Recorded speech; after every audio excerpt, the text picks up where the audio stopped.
Okay. Good evening, and excuse our technical delay. It is 7:07.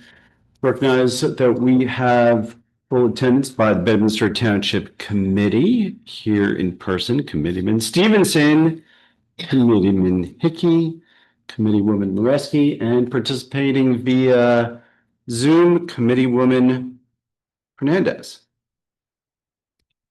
This is our regular scheduled Bedminster Township Committee meeting, September 15th. Ms. Ray, may we please have the Open Public Meetings Act statement? Yes, Mayor. Adequate notice of this meeting of the Township Committee was sent to the Courier News Somerville, Bernardsville News Whippany, and to all subscribers and posted at the Township Municipal Building on January 7th, 2025. Great, thank you. Please join me in standing for the Pledge of Allegiance. Pledge allegiance to the flag of the United States of America and to the republic for which it stands, one nation, under God, indivisible, with liberty and justice for all. No, we will do public comments. Sure. After, if you Yeah. could just remind everybody to mute themselves and when. A lot of people that aren't muted. So I'm glad y'all came out to see me. It's great. I really appreciate it. Good to have company. Our first item for tonight is a presentation by JCP&L. We have with us tonight Robert Flynn.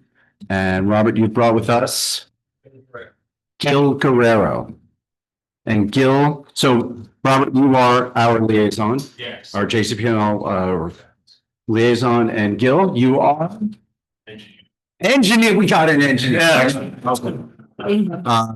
So we've done this. So for the audience, we've done this periodically. We certainly have all experienced outages during weather events, and sometimes not during weather events. And we've Committeeman Hickey, as our utility liaison, has been in regular dialogue with Bob and his predecessors before, actually both of us. And we've been urging JCP&L to make certain repairs to armor the system that serves Bedminster, particularly in the Hills area. We've supported JCP&L's expenditures that was presented to BPU. That was about a year and a half ago. Because we know there was a several $100 million project that JCP&L had petitioned BPU to work on, and some of the funds were dedicated to improvements on the systems feeding into Bedminster. In the last couple of months, there have been improvements to the system, particularly once again in the Hills. There's been some. Well, I'll let you and Gil talk about the improvements that you guys have made. So let's first hear about the improvements you've made, and then what else is in queue for the residents. So Bob, I'll turn it over to you. You have to hold this the whole time I'm talking? No, it should be on, or it should be on already with the red light on the bottom. I push it.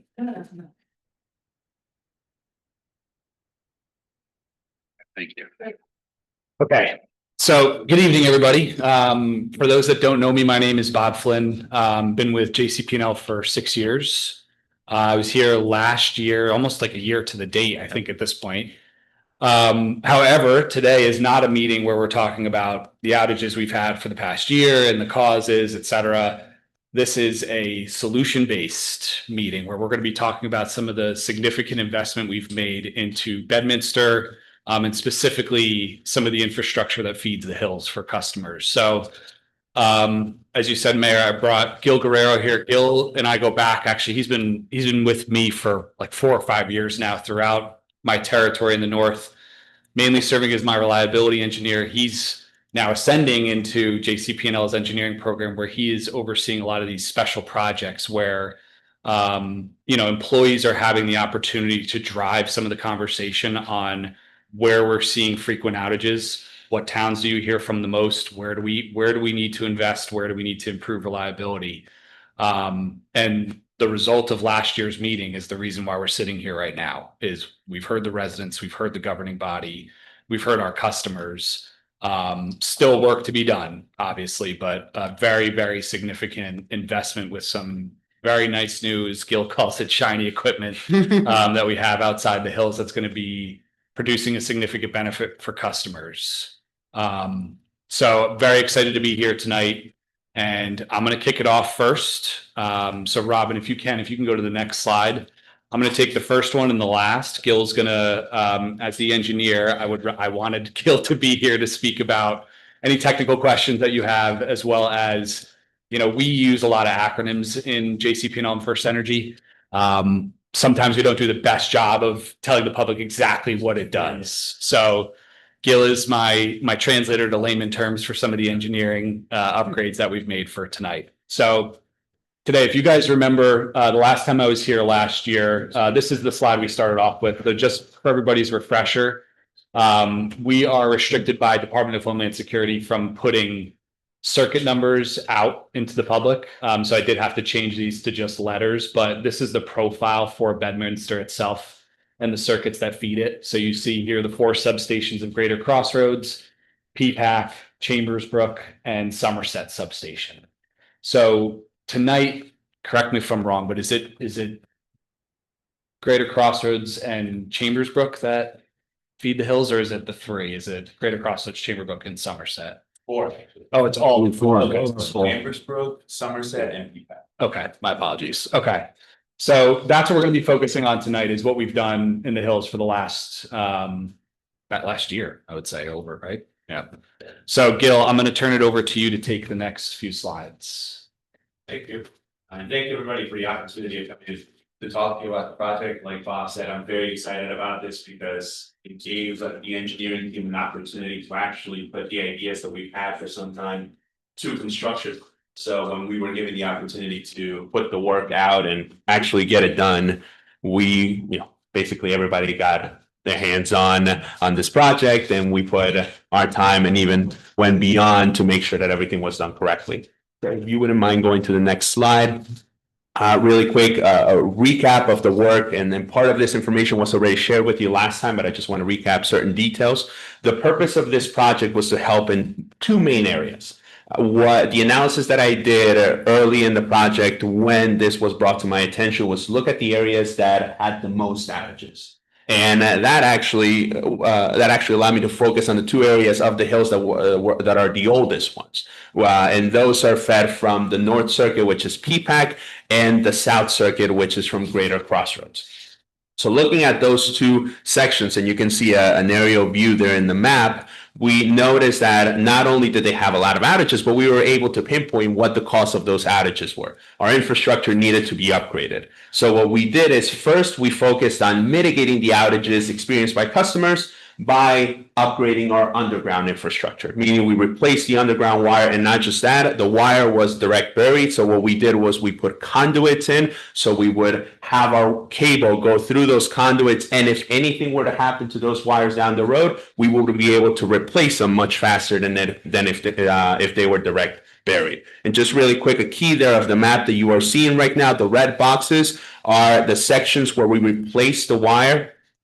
You have the yellow stars, which is where we have switch gears, and I'm going to show you a couple of pictures of those in a moment. And the green star is where we put the GoAbs. Now, GoAbs, the purpose of those are basically very fancy disconnects. What they allow us to do is they allow our linemen to not have to wait for a policeman or a crash truck where we have our equipment on main intersections. Our linemen can just go in there and sectionalize the circuit to allow our crews to pick up as many customers as possible, restore as many people as possible in the shortest amount of time. So that was also part of the work that we did there.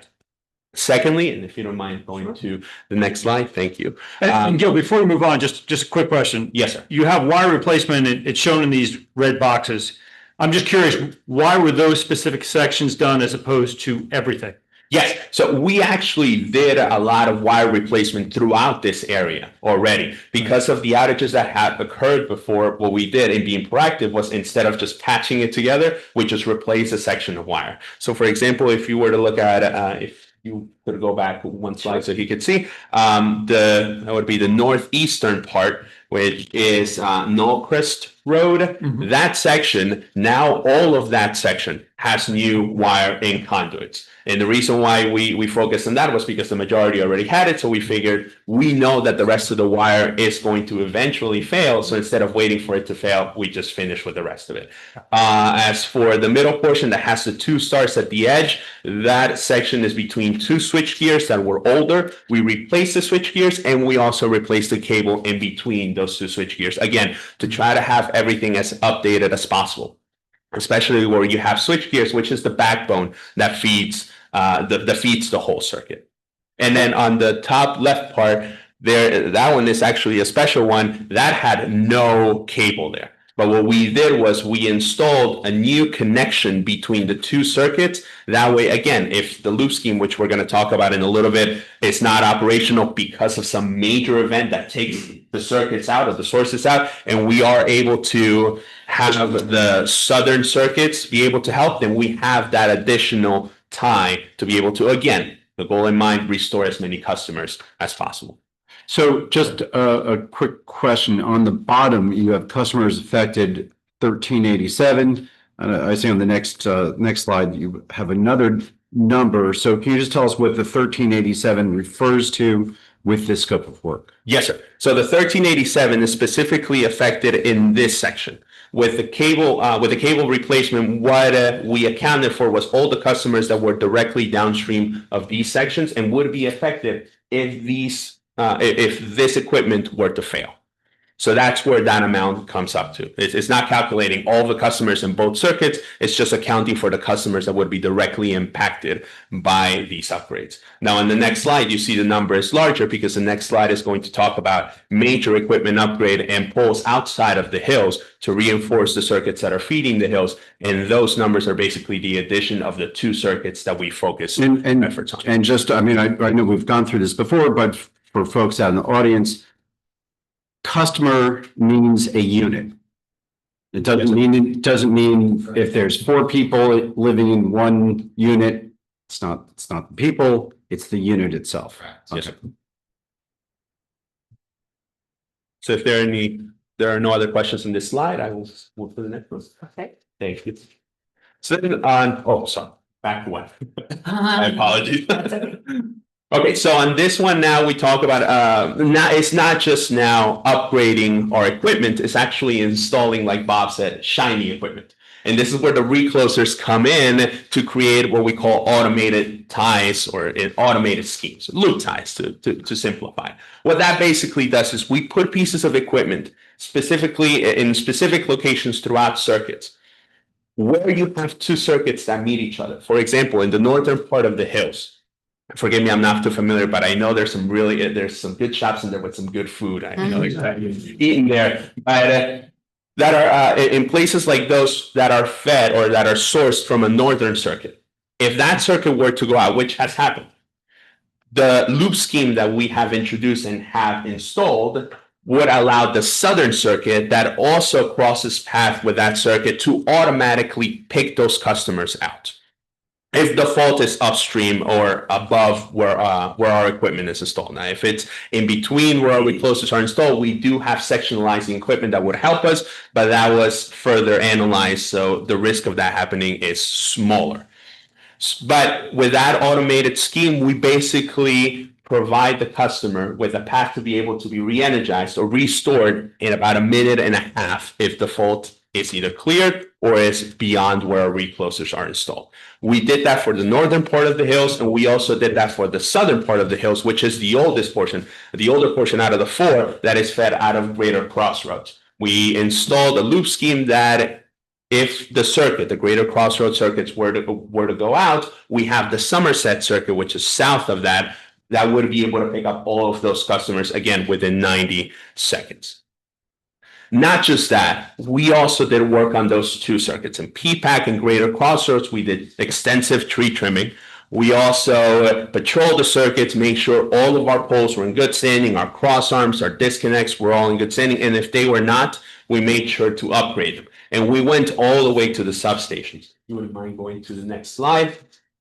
The next slide shows upgrades that we did to poles right outside of our substation. That is the picture to the left. Poles that used to have multiple circuits that were close to each other now are on nice new cross arms far away from each other, again, to help our linemen clear faults, make repairs as necessary, and restore customers as fast as possible.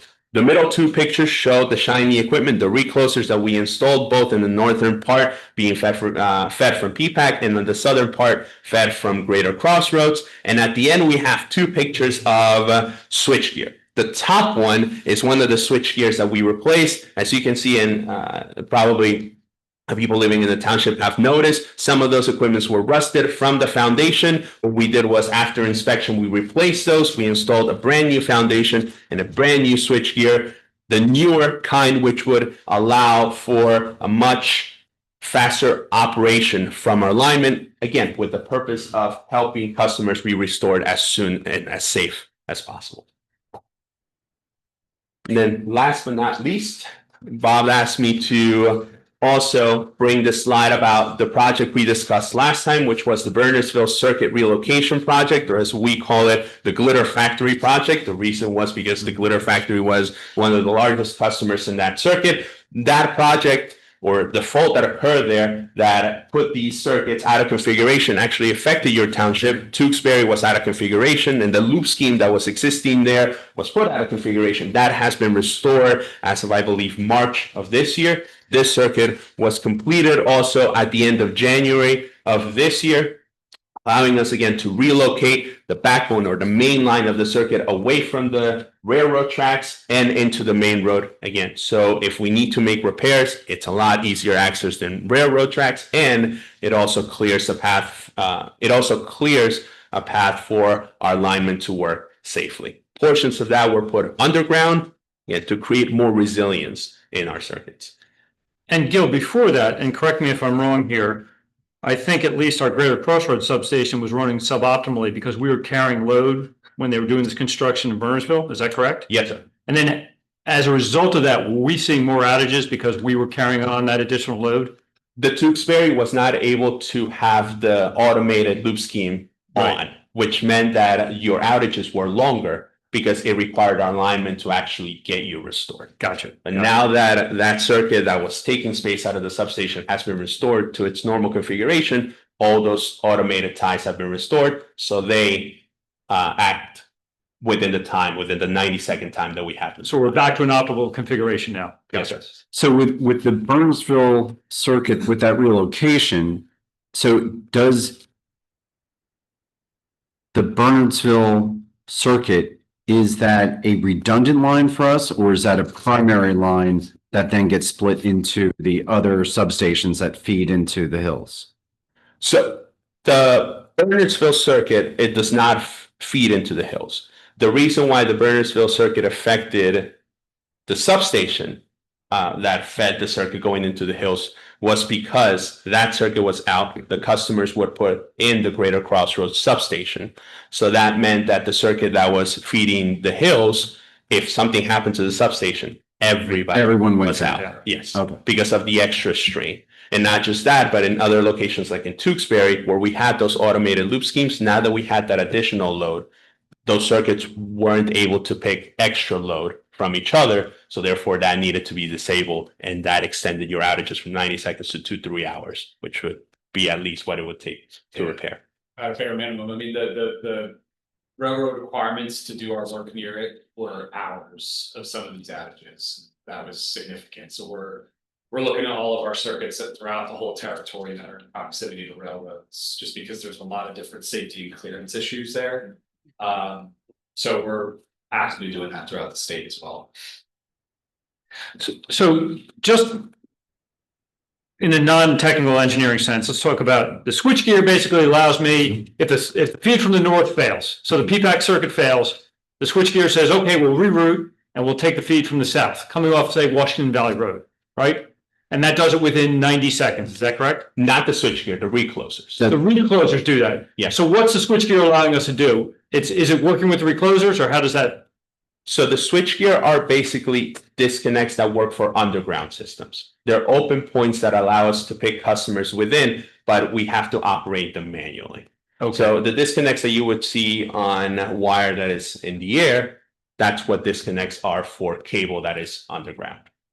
It allows you to sectionalize the circuit as much as possible. Again, so if you know exactly where the fault is, you can use those disconnects or the switchgear to be able to sectionalize that portion and allow the circuit to pick up as many customers as possible. And that happens automatically, or is that something where a lineman has to intervene? The lineman would have to intervene. Got it. Yeah. So The recloser is the automatic. is the automatic. Yeah. So what would be the customer experience in terms of what kind of time does this cut down on now that we have this in place? In terms of, I assume if a lineman has to go out there and do something manually, it takes time. Yeah. So what's the benefit to the customer at the end of the day? So the switchgear is secondary. The recloser is the primary Got it. source. The switchgear is, as I mentioned before, worst case scenario, where your sources are completely out. Both sources are out. Then what the switchgear allows you to do is if you have other circuits that are nearby, you can use those circuits. But again, that's an extreme case where your reclosers or your automated loop schemes are not operating. So it's a belt and suspenders kind of approach. If the reclosers can't restore the circuit, your guy can get out there or gal can get out there and manually switch the customers to a different, okay. And in that case, we would need someone out there because we would need to localize where the faults Where are. the fault is. Because it would be. So if we can just take it back to recloser. So I was always under the impression that a recloser is basically your fuse, right? Stops it, cuts it, Right. time comes back online if everything is fine.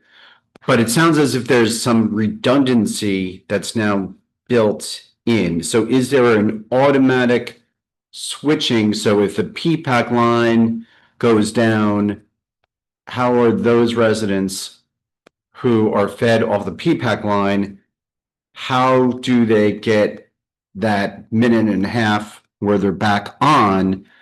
I assume that they're not, if a tree or whatever the issue is on the P-pack line, when they come back online, they're coming back from a different feed. Yes, sir. Is that the recloser? Yes, sir. So so the recloser gets us redundancy. Yes, sir.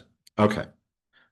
And I guess the switchgear is a more extensive If everything fails, redundancy. right, they can manually intervene and switch the customers if they have to, if there's multiple failures in the circuit, I would assume, or circuits. Yes, sir. Yeah, switchgear is very beneficial too for underground customers because typically they are quite lengthier repairs for underground faults that we have.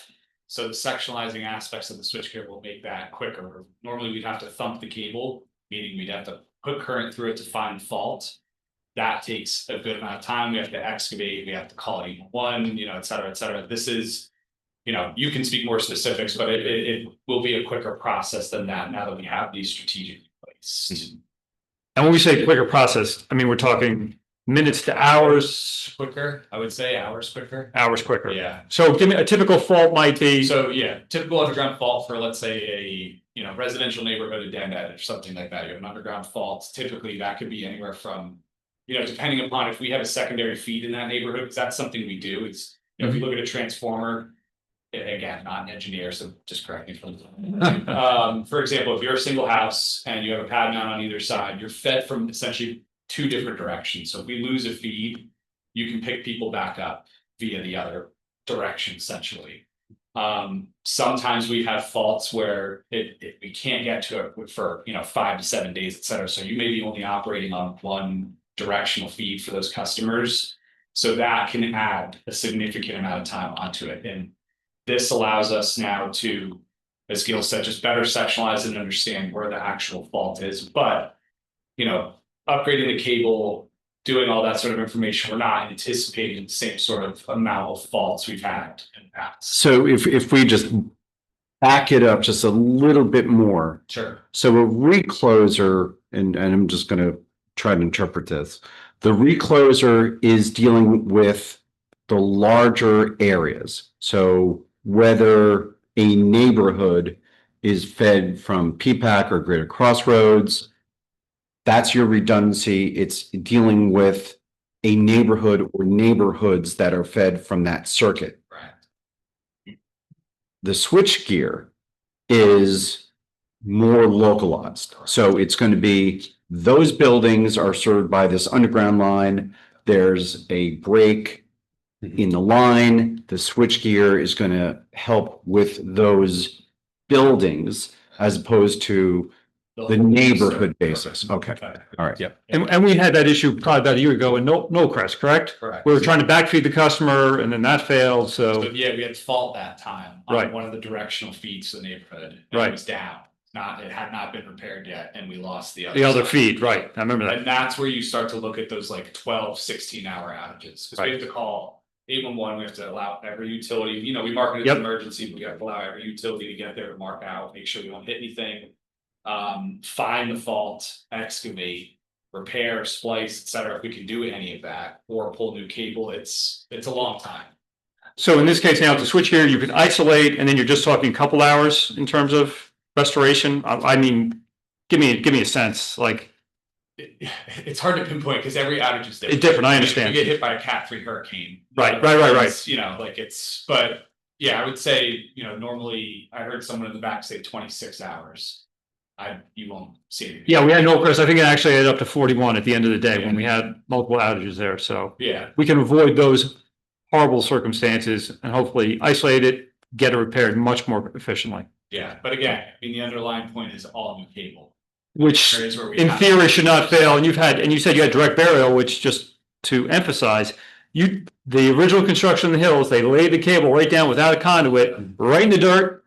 It froze, it thawed, water got in, things happened, ground shifts, and 40 years later, we face a lot of outages.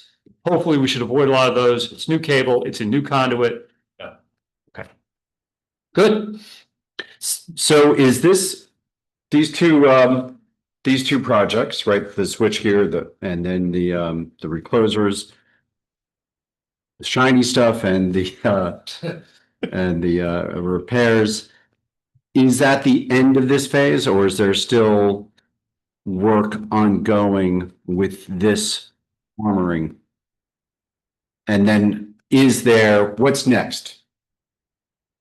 Sure. So I'll start if you can add in anything you want. So what you talked about, the public support aspect of what you guys went to the BPU with, that was the Energize NJ project. So I talked about, I think, the meeting last year, we asked for 900 million. I think we got 220, I think, somewhere ballpark around there. Obviously hoping for more, but the BPU came back to us to basically say that there were some circuits that we had to do some work on prior to the funding being released for that project. So we're in the midst right now of, we have high priority circuits, about 18 throughout the state, that we're investing in and basically rebuilding. I'm selfish. It's not selfish. I did not have great reliability. I live in Chester. The last house in my circuit was out quite a bit last year, and they're rebuilding that whole circuit. So that's kind of tied into it. So there's projects happening around that are affecting. There's employee-driven projects like this one that we brought to our leadership's attention that we need to make significant investment here. And then we have the Energize NJ project where now we know the amount. We have to figure out where and how that's being dispersed throughout the state. So we don't really have specifics for like a local engagement standpoint yet, but as we get those, we're going to be out in the streets, hitting the pavement, saying, hey, we're putting 10 million at this substation to upgrade to give you, A, B, and C, and be able to put it in layman's terms for customers to understand. But we were hoping for more, but we're going to put our best effort forth. For the areas that need the most attention. But this one was different for the hills. This was a result of, as I said, the employee-driven, governing body customers. We heard it loud and clear this year. And combined between the two, I think the hills portion is over $1 million investment project. The glitter factory, I don't even know the amount, but similar, like $1.5 million investment projects that we put forward for these. With real tangible benefits for customers, and that's what we're most excited about. Okay, now we certainly have gone through some storms during the summer, and both Colin and I noted Please, that's. that our phone calls, our emails, our texts were not quite as active as in prior storms. Yeah. So if you guys are done with your presentation, you're good to take questions from residents? Sure. Yeah. Okay, so any before we do that, just any further questions from Township Committee? Gina? I just have one last question, unless Gina. Of course you do. Of course, I always do.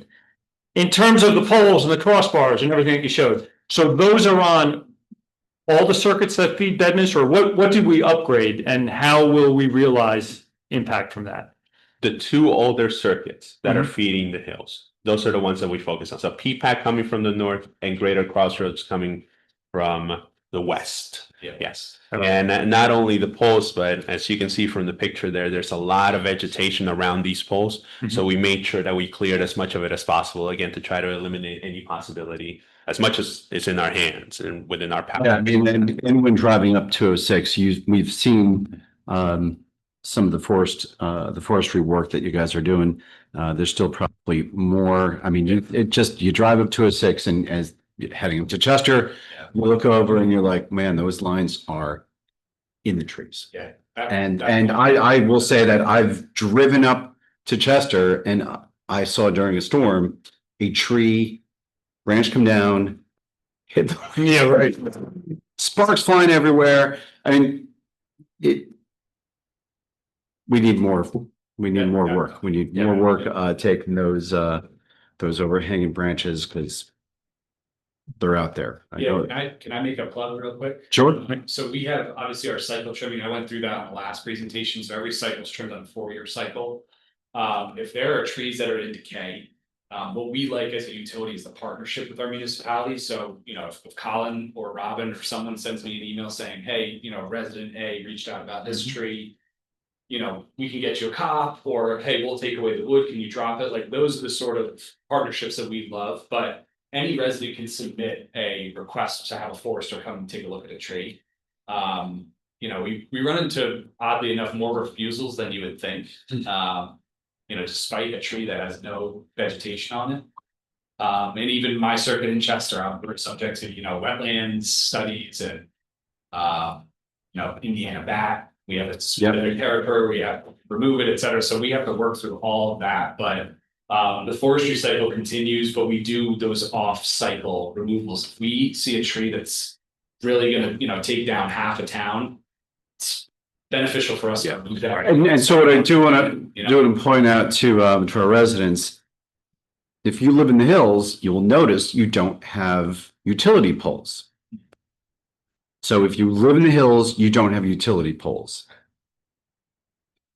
A line on 206 up in PPAC is the line that goes into your neighborhood, or on Lamington coming from the Greater Crossroads substation.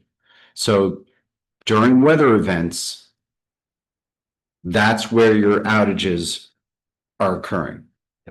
Miles away from where you live. Once again, you don't have utility poles, so you're not going to look around and see a tree that doesn't look good. That's not the problem tree. The problem tree is miles north and miles to the west.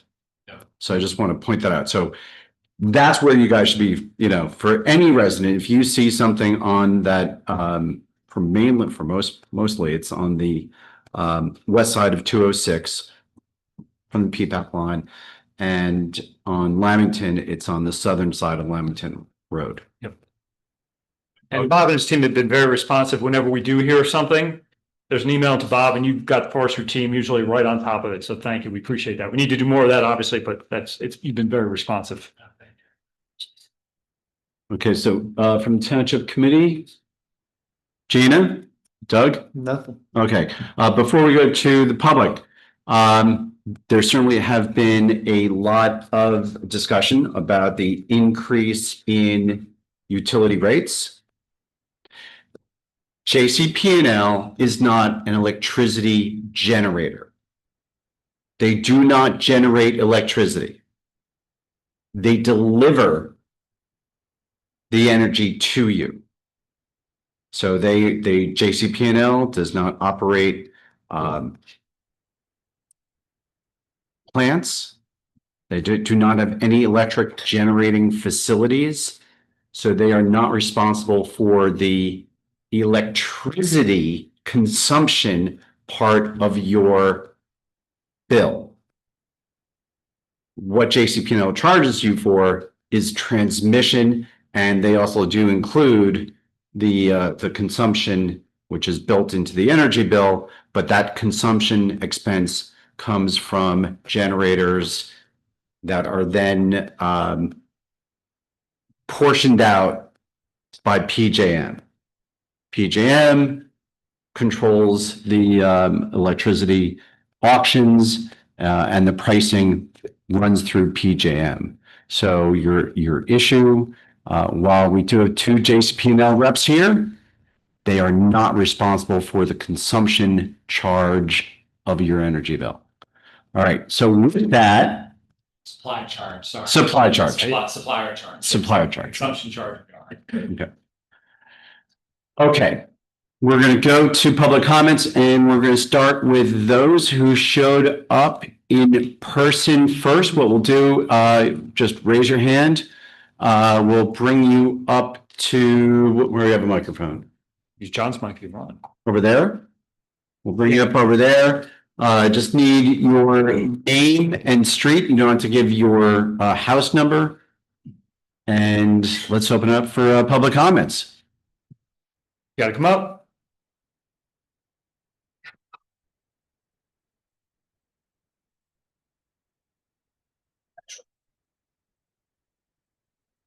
Hi, I'm Gordon Wormstitch, Heatherwood Lane in Bedminster in the Hills, in the Four Oaks neighborhood. Thank you for the history lesson, a little bit on the buried cables without conduit. Was that, first part of the question, was that best practices and standard operating procedure and allowable back when this was done? I know this is a history lesson and predates probably everybody here. But was that the way it was done and allowed to be done and acceptable to be done that way? I believe so. Again, you kind of hit it nail on the head. It's for my time. I believe, but Okay. it's not anymore. Good. That's good. Yeah. Reason I ask, our neighborhood is Four Oaks, and we have our streetlight system that has been failing with strobe light effect of lights. And we figured out, and Carol Gutschel has been our president for a long time, and she educated us all that that comes from the cables being buried. So is there any remedy for individual neighborhoods that have no conduit, that have poorly functioning electrical, at least as far in our case as these streetlights? Do we own streetlights or are they privately? Private. Privately. They have to be repaired by an electrician then. Since we don't own them. But did you guys put it in originally? If they're privately metered, no. We energized the meter. That fed it. That's it. Okay. That was my only question. Thank you. Okay. Sure. Thank you, Gordon. Thank you, Gordon.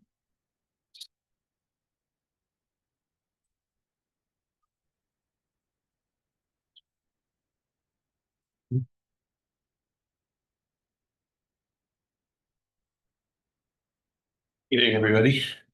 Jeff Leonard, Westcott Road, Hills, Bedminster. The question I have for you, and it's actually a combination of you and to a smaller extent, the township or DPW. Sometime last fall, the township came around and repaired a string of lights on Robertson Drive. And they worked for about 2 or 3 weeks, and then the project began, out they went. And, I guess we were told that, some electrical line was cut or something, and then winter came and we were frozen out for 3 months. And they still don't work. And we're 9 months and people are using flashlights to walk down the road. So I want to sort of get an update, whether it's still a JCP&L issue or whether the township can make the repairs now, or what can we do about it? That's my one question. That one is ours. Right. That one where Colin brought that to my attention. So we need our contractor E&M Utilities, who you probably saw doing some of the work throughout the hills. They have to make that repair. I had a conversation with the foreman last week, so he brought that back up to me. Mhm. I don't have an update tonight, but it will be addressed with. Yeah, I would think that would be a huge priority, because I was kind of hoping that would be fixed in April, Yeah. and because, I think now, now it's getting winter again. Yeah. And people are walking around with flashlights out there, and I don't want people to fall and start suing people, which is becoming a general practice. Yeah, oh, So definitely. I'm also the president of the master over there, so that's one of the reasons I'm asking on their behalf as well. It's also getting darker now, at Mhm. night, so that's why I'm kind of pushing forward to say, but. Right. So E&M Utility, they don't just do streetlights for us, they do, primary faults. They do, Right. Dig, that sort of Mhm. stuff, so there's just been a number of emergencies all summer. I got you. That have prevented it, but The I'll storms and push- everything. I'll push. Yeah, it's becoming unsafe, especially the area around the medical building, Yeah. and then one other quick question along the same, related to the project. I know that you all started the smart meter project Yeah. in the hills, and I don't know how far you've gotten on it. I know that last week, my association, which is Winwood, killed the power to my building without letting anybody know, but I think it was because they had to make a repair in order for that project to happen. So, but I mean, that was on them, that they didn't let anybody know. But I just wanted to find out from you all, what is the progress of the smart meter install? Because I think that'll help Yeah. with these response times too. Definitely, and Yeah. they help us with outage collection as well, Mhm. where, Gil sees this, I see this, in my world, I work in our outage management system where, we rely on notes, external affairs, where we need to give the information to government bodies like. Right.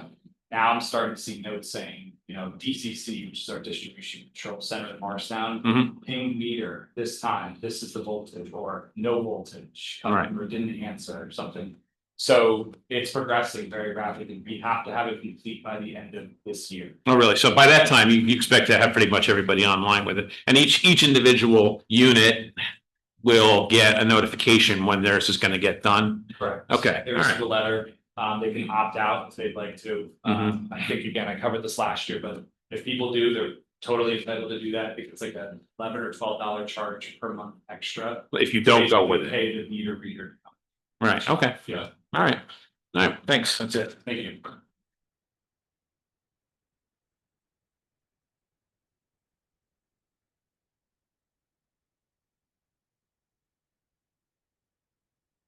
How you doing?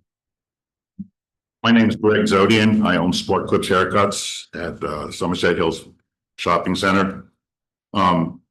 Just want to touch base a little bit from the business standpoint, a small business standpoint. And for some reason, weekends seem to be a time when a lot of this stuff happens, our busiest day. I'll get a call from our stylist saying, there's no power. So we have to go running up there. What ends up happening is we can't work without power, as most businesses can. But we're a labor intensive business, so we have employees. So we have them sit there. They ask us what to do.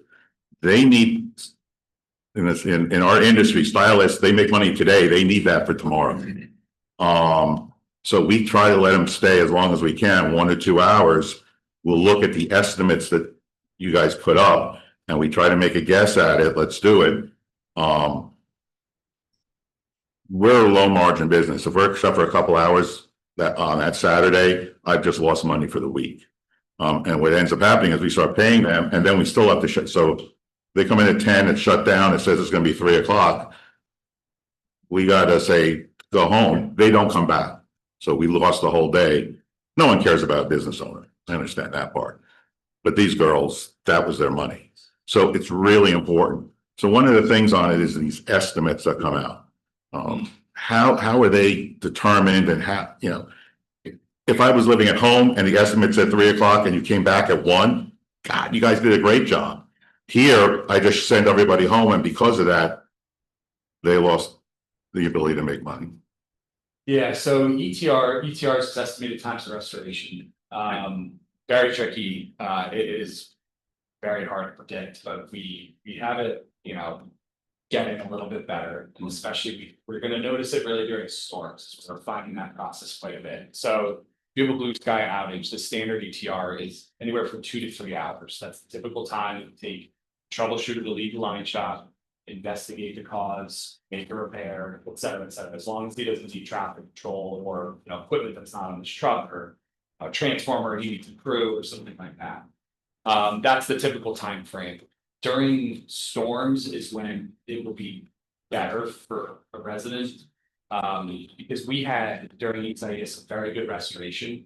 We beat every other utility in the state by like a day or more.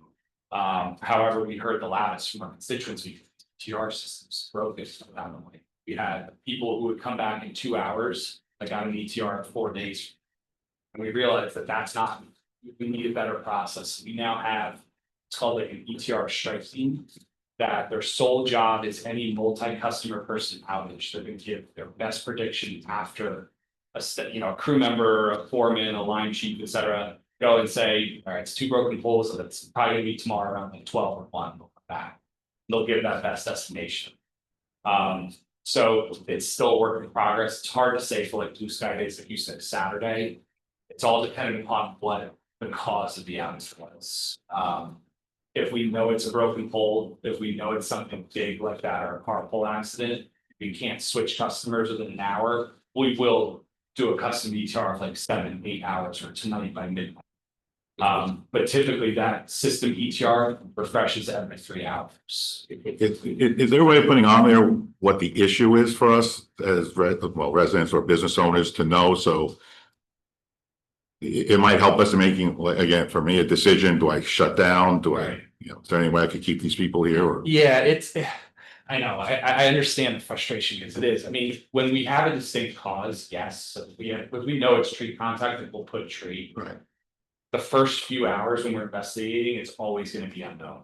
And when we find it, the typical process is just get people back on as quick as possible, rather than asking the troubleshooter to get down the bucket, update his, touchpad. But if he's speaking with the DCC or crew, they're starting to put that information now into the customer's orders that they can see then on our website. Right. And this last thing, you were talking about the trees. Is that is that the biggest thing that's been causing, even the shorter ones? Is that the biggest thing that's been causing? Because I have 5 stores in the state, around the state, and this is the only one that goes out. Right. All right. And I'm in all other places. It just, wire is just coming out in one store. A multitude of different things. A lot of what we touched on tonight, I believe it's part of like that.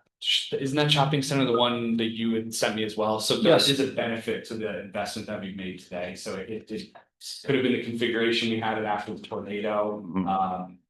It could have been a number of different things, but now everything's back, everything's new equipment. Okay. You will be a direct beneficiary of the investment we touched on okay. today. So I'm hoping it won't be, as bad before, but if you have, a management company or things like that that owns that center, we have account reps that are similar to myself that work with commercial, industrial, like bigger accounts like, UPS sorting facility or, Amazon's or big HOAs or big shopping centers or things like that.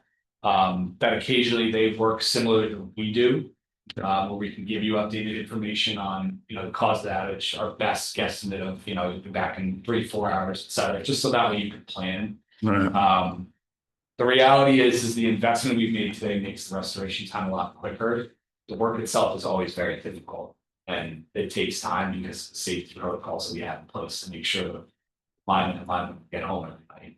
It's a lot of, as well as traffic control, all that sort of stuff. So sometimes they're waiting on the side of the road or a Verizon hold up road and we have to wait for them to set it. Like there's so many different kind of scenarios, but I know a number of the issues that you experienced this summer were due to, the issues that we had last year that we kind of just got. You get it fixed, I'll get you some free haircuts. But trees overall in the state, yes. Our biggest 88% of the outages during ECIS, we lost 900,000 customers during ECIS. 87 were from trees outside of the right of way. So outside of the area where we trimmed for years.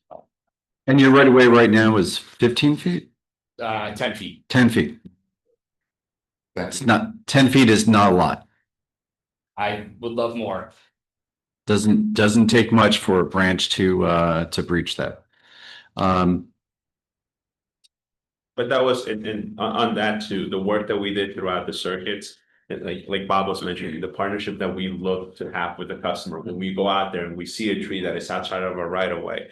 but we know it's gonna be problematic in the long run. We went knocking on doors and telling the customers, can we remove this for you so we can install the equipment that we're looking to install?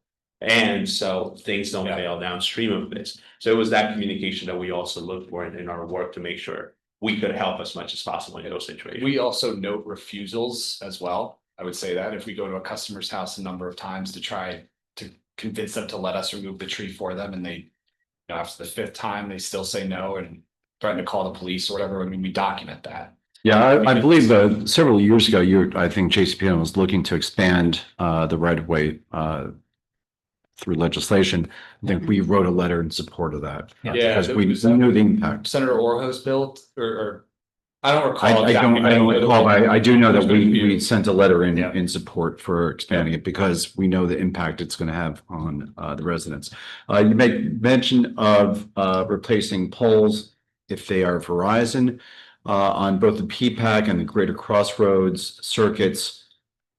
Are all those utility poles JCP&L or any of those belong to other utilities? Yeah, pretty much an even combo in every Okay. town.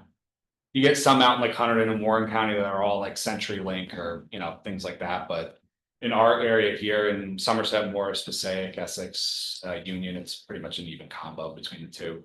And just so that folks know, generally, when you see the lines on the utility poles, the electricity is up at the top. Correct. So the lower poles are your cables, digital, Telco, right. yeah, Exactly. all the other. Okay, more questions from the audience in person?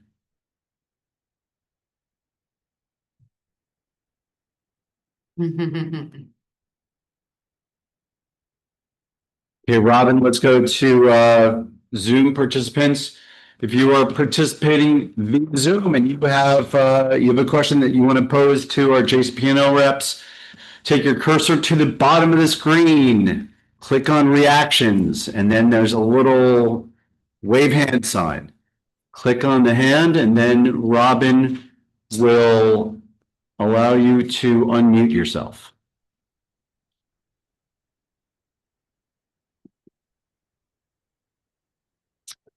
See a thumbs up. Let's do this.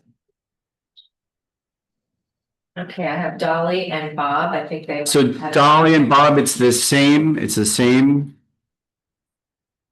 process. Your name and your street that you live on. Okay, we got it. Good evening, Mayor and everyone. Bob and Dolly from Stone Run Road.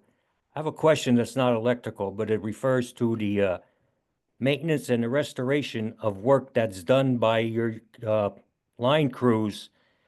They had to put that big transformer on Hills Drive right by the walking path behind our dwelling. And when they did, they had to evidently cut some limbs down off the tree and in order to replace the huge transformer box.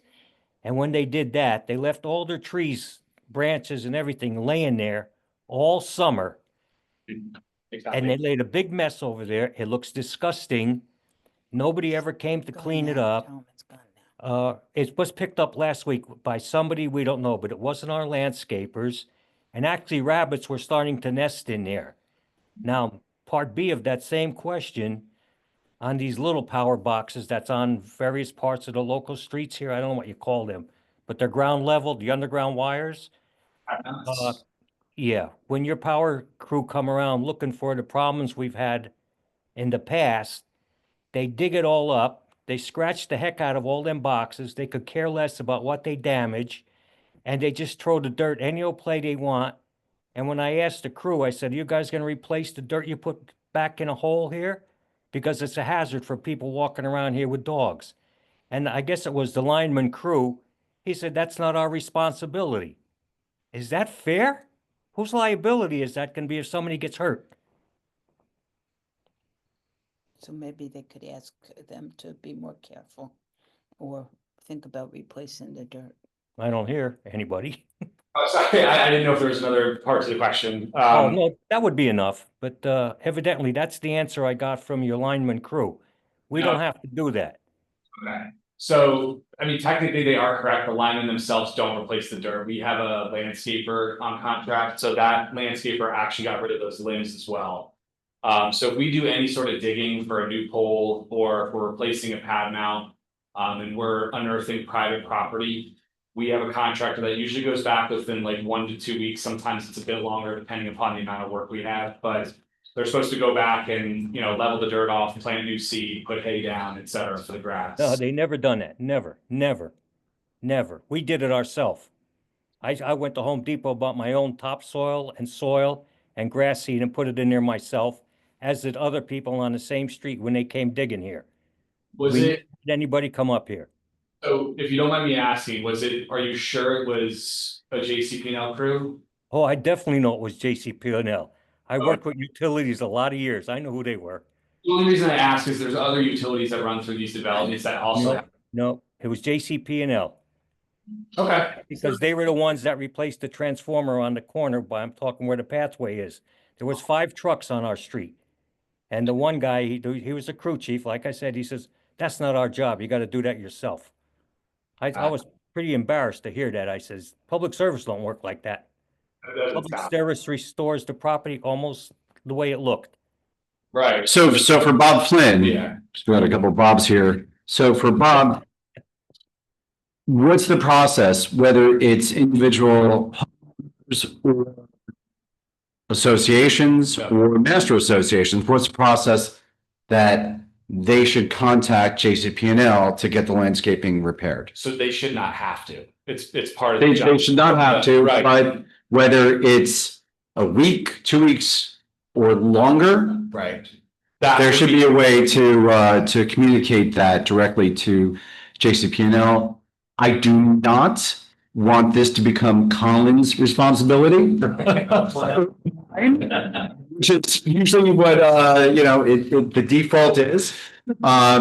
So we would like to see something in place that doesn't involve Colin or me then having to reach out to, hey, Bob, there's some work out there. Could you? So is there something on the website or is there some, that's not just a dead end, that folks can reach out? Yeah, I mean, this one's a bit different because we did a ton of work. So we knew we had a lot of landscaping to do. We hit irrigation lines, we hit lighting, like this customer stuff. Like we knew we did that because unfortunately, when we do markouts, they don't pick up those voltages or irrigation lines, et cetera. But that was a very active spreadsheet we had. Colin also helped as well, give me a lot of locations. So we got that to them as well. But typically like run of the mill other neighborhoods in Bedminster, I would highly doubt that you would get to the case where we have to give the time, like if we're setting a new pole, we have to give time for the dirt to settle. We don't want the pole to fall, so we're not going to be out there the next day. But typically within a week or two, we are. And I very rarely hear from my 60-something municipalities of situations where we don't address it within a week or two. So I'm hoping that this is just an outlier, but the crew shouldn't have said that. I mean, if it's our equipment and we were digging around it, it is our responsibility. It may not be that crew chief or that lineman who is doing the digging, but we have resources to get those addressed. So I apologize. And does that extend to replacement of landscaping? So is it, so if there's a shrub or flowers or anything else, Right.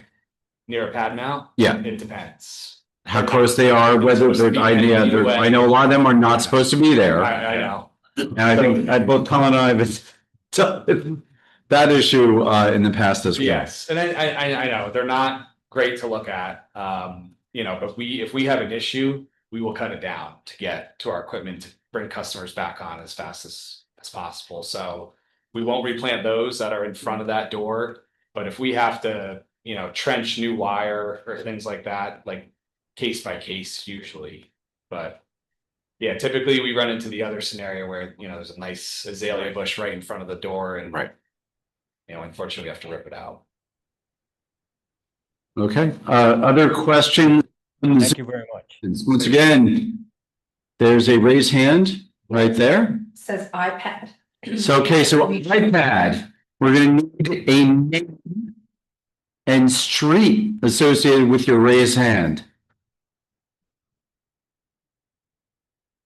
Are they unmuted? They also need to unmute themselves. And you tell me yourself.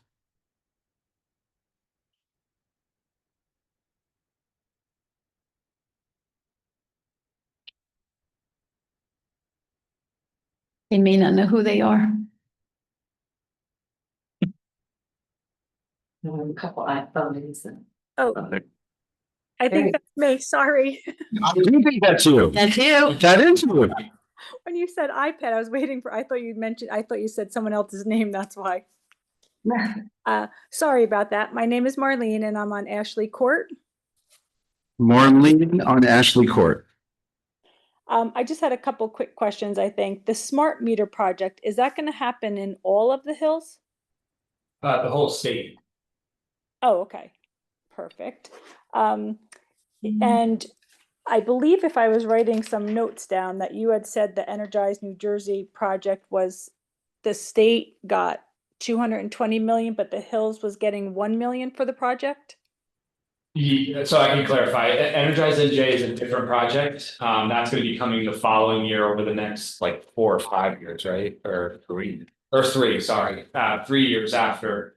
The 1.5, 1.2 million projects I was talking about were the glitter factory and then the hills were.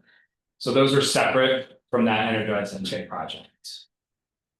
Okay, because I wasn't sure how much that project, what you're doing is costing, and then if that, so that is separate, so then I didn't know what this project was costing, and then if our rates would go up. No, Okay, no, not from this. This was, you know, at the beginning, this was an employee-driven project where we knew we had work to do. I think the last time we were here was like a 2.5 hour meeting. As a lot of residents. Yes, big concern and completely justified. So no, this is different, and you're not going to see an effect from the project in the hills under your bill.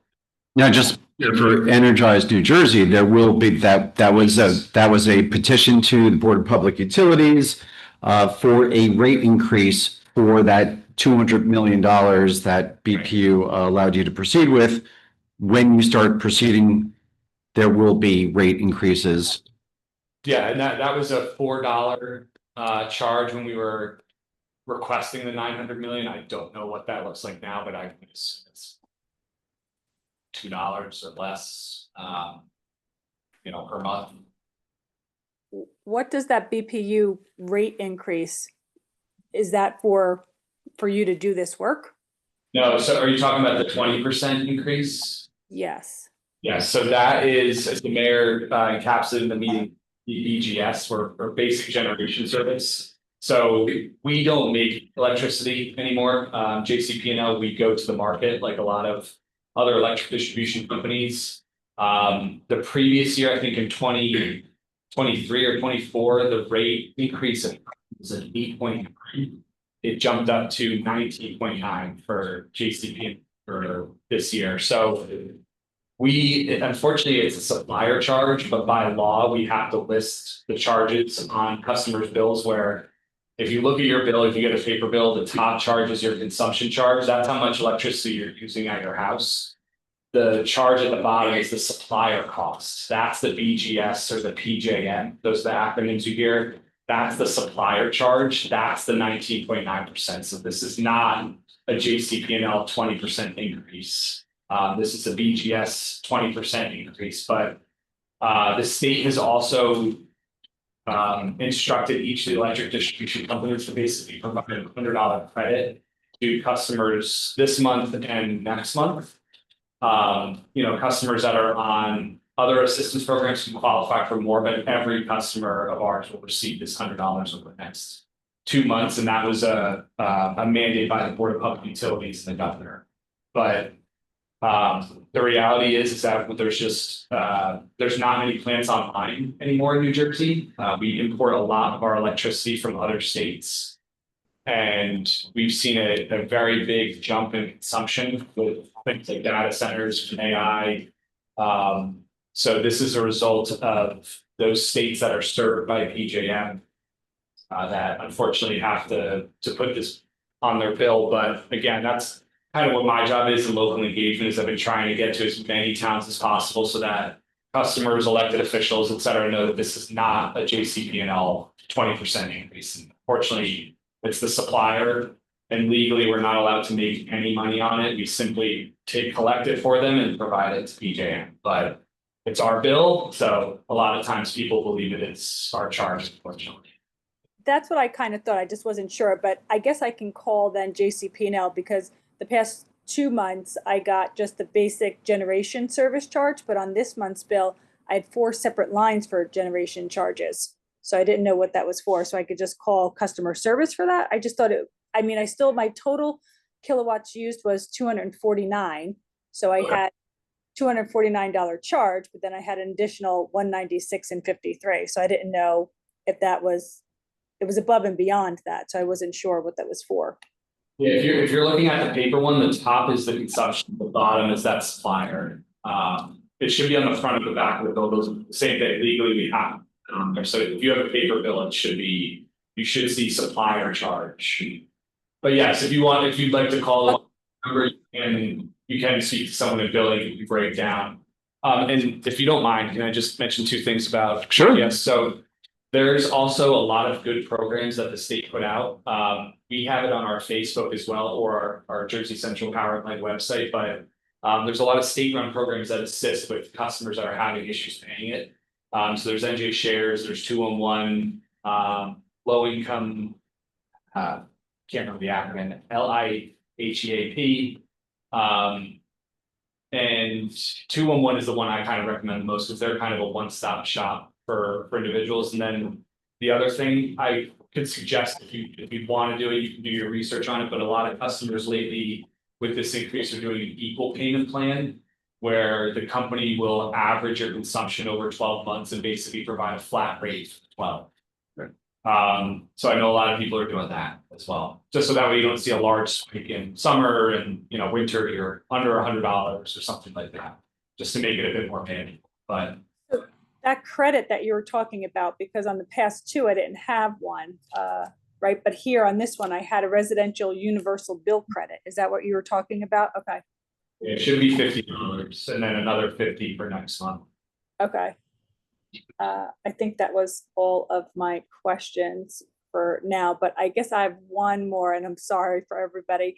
When people, like even at work, I'll get a call and they'll be like, oh, pull up your JCP&L bill, pull up your PSE&G bill. I will save you. But that's going out to like a third party supplier. But if you don't supply the electricity, correct? Correct. We just deliver it. Okay. So then so I'm always like, nope, sorry, I'm not switching, because I didn't want to and didn't know how that would be or anything, but that would just be the same thing, right? It would just, you're getting it from a different source somewhere. I wouldn't do that because I wouldn't trust the third party somewhere else.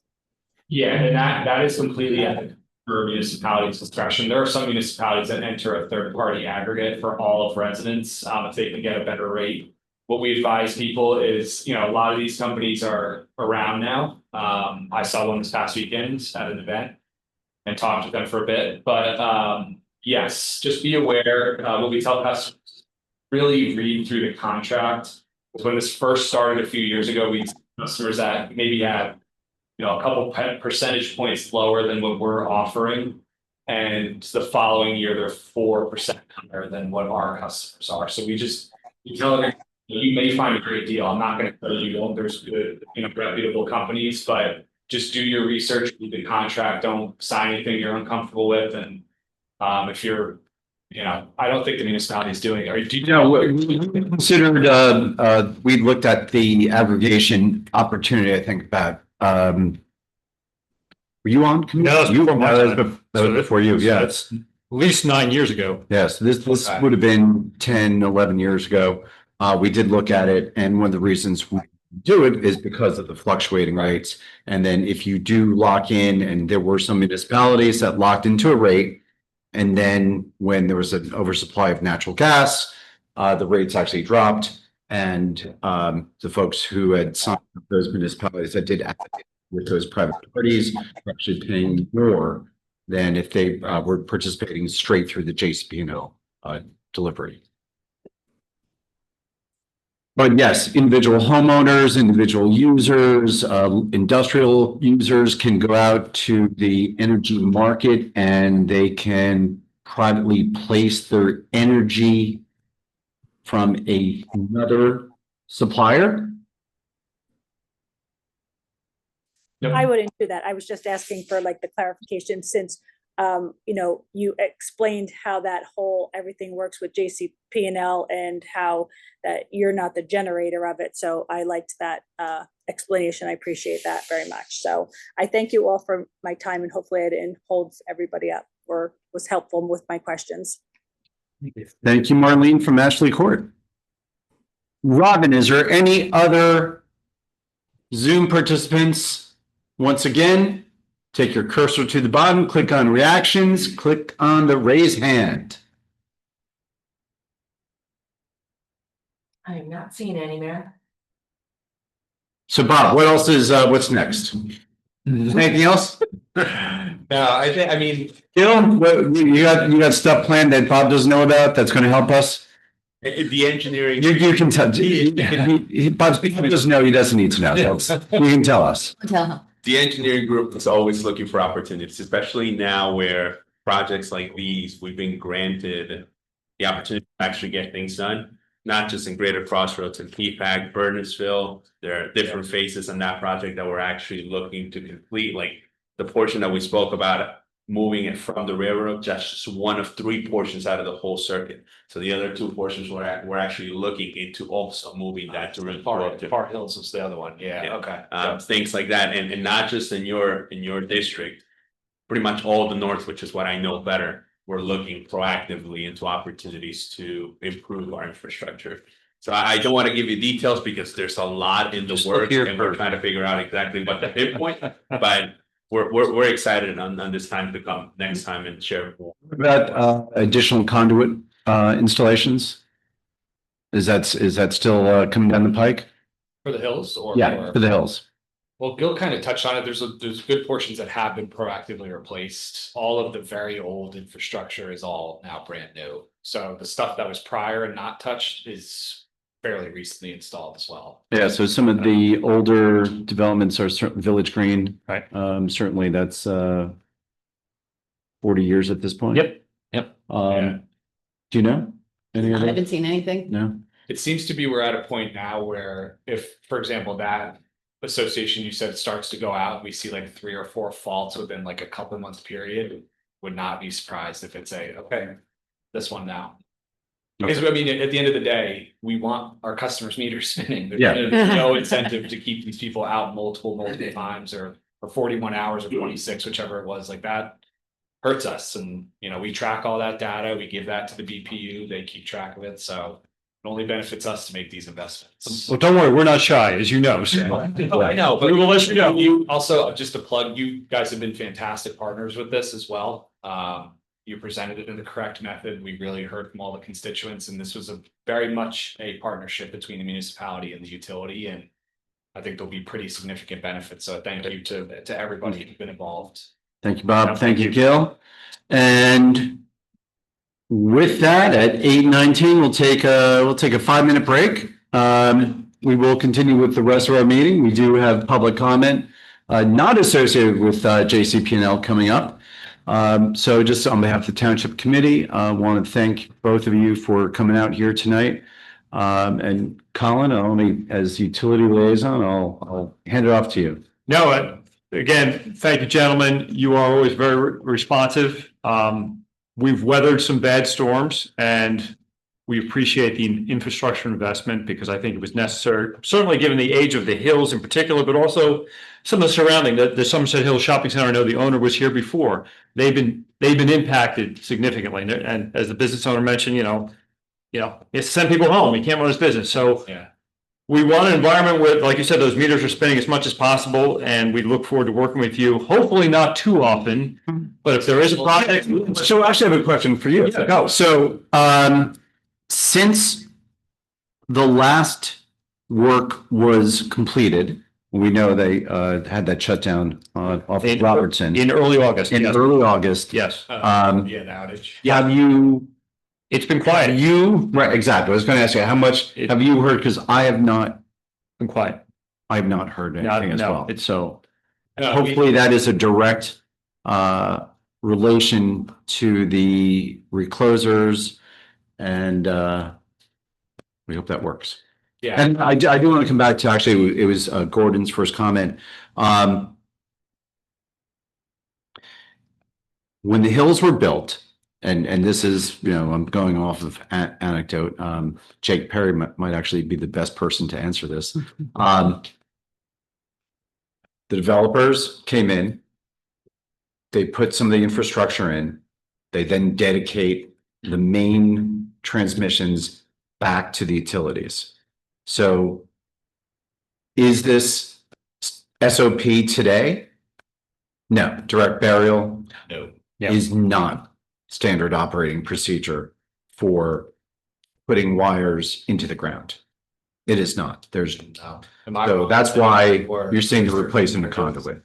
So I may be wrong. Let's see. I don't know. Gil, may correct me. It's definitely, I know for a fact, it's definitely not preferred. I don't know if it's like if you have to direct bury, I think it depends on the funding to other project. There also may be certain scenarios where, like, same thing with, like, there's certain neighborhoods in some of my northern towns that can't get gas. Like, if we have like Hard Rock, which is a lot Right. of the northern territory, that may be the only thing we can do. So it's probably all dependent, but I think from definitely a restoration standpoint, not preferred. yeah, It's just harder to get to. It's harder to make repairs to, and creates problems. So yeah, and it ages and it doesn't age well, and we're dealing with that. yeah.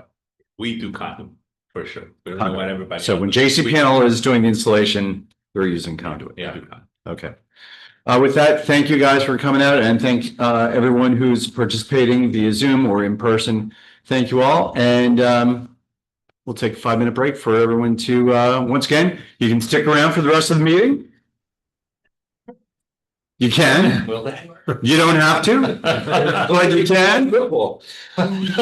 2 games. Yeah, well, 2 games. You can catch, stay here, watch football. You can catch the tennis. Thank you.